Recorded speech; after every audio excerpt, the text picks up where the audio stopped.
भारताच्या दारिद्र्याच्या मुळाशी ब्रिटिशांचे आर्थिक धोरण जबाबदार आहे, असे ठामपणे प्रतिपादन करणारे पहिले भारतीय विचारवंत कोण?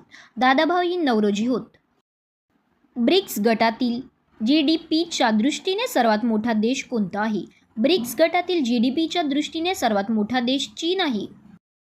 कोणत्या धातूस पांढरे सोने म्हटले जाते? प्लॅटिनम धातूस पांढरे सोने म्हटले जाते. भारतीय भूवैज्ञानिक सर्वेक्षणाने कर्नाटकातील कोणत्या गुहांना राष्ट्रीय महत्त्वाचे भूवारसा स्थळ म्हणून घोषित केले आहे? याना गुहा यांना राष्ट्रीय महत्त्वाचे भूवारसा स्थळ म्हणून घोषित केले आहे.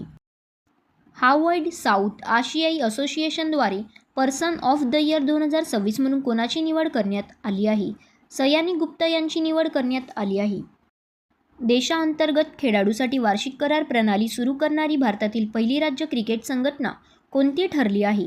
मुंबई क्रिकेट असोसिएशन ही संघटना ठरली आहे. जागतिक यकृत दिन कधी साजरा केला जातो? जागतिक यकृत दिन 19 एप्रिलला साजरा केला जातो. फेमिना मिस इंडिया वर्ल्ड 2026चा किताब कोणी जिंकला? फेमिना मिस इंडिया वर्ल्ड 2026चा किताब साध्वी साहिल यांनी जिंकला. 15 एप्रिल 2026 रोजी कर्नाटक राज्यातील माड्या जिल्ह्यातील श्री गुरु भैरवैक्य मंदिराचे उद्घाटन कोणाच्या हस्ते झाले? नरेंद्र मोदी यांच्या हस्ते झाले. ॲपलचे CEO कोण आहेत, ज्यांनी नुकतेच आपल्या पदाचा राजीनामा देण्याची घोषणा केली आहे? ॲपलचे CEO टिम कुक आहेत, ज्यांनी नुकतेच आपल्या पदाचा राजीनामा देण्याची घोषणा केली आहे.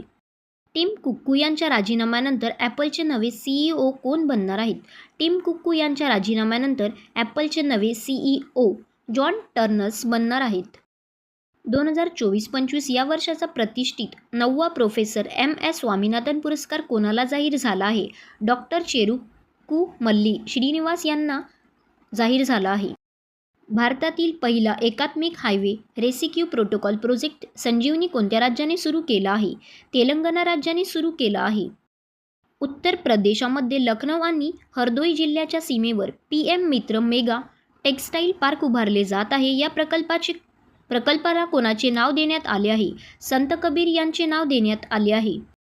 कोणत्या संस्थेने 2026 हे वर्ष आंतरराष्ट्रीय पुराण आणि पशुपालक वर्ष म्हणून घोषित केले आहे?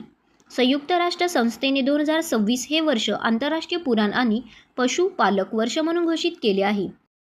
अलीकडेच कोणता देश युरोझोनचा 21वा सदस्य बनला, ज्यामुळे तो पूर्ण युरोपीय एकात्मतेच्या अधिक जवळ पोहोचला आहे? अलीकडेच बल्गेरिया देश युरोझोनचा 21वा सदस्य बनला, ज्यामुळे तो पूर्ण युरोपीय एकात्मतेच्या अधिक जवळ पोहोचला आहे. मध्य प्रदेश सरकारने एप्रिल 2026 मध्ये शाळा नोंदणीला प्रोत्साहन देण्यासाठी कोणती मोहीम सुरू केली? मध्य प्रदेश सरकारने एप्रिल 2026 मध्ये शाळा नोंदणीला प्रोत्साहन देण्यासाठी स्कूल चले हम मोहीम सुरू केली आहे.